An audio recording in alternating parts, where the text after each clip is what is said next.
day one of our BBS classes, and this is the first session of our class. Asia saw the Lord's presence and the angels, but he felt unholy because of his sins, and he is an unholy person.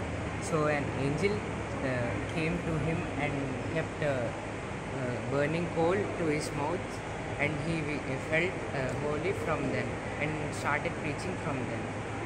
From this story we learned from this Asia through we should have a personal encounter with God to know about His love and His mystery.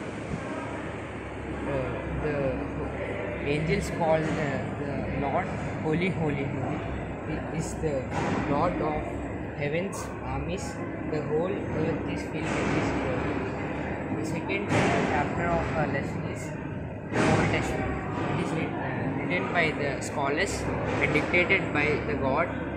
They were written on scrolls, and it is called Codex because it is written with their own hand, and there are no prints in the past. And it is written on the parchment, which is called animal skin and other goat skin. Thank you.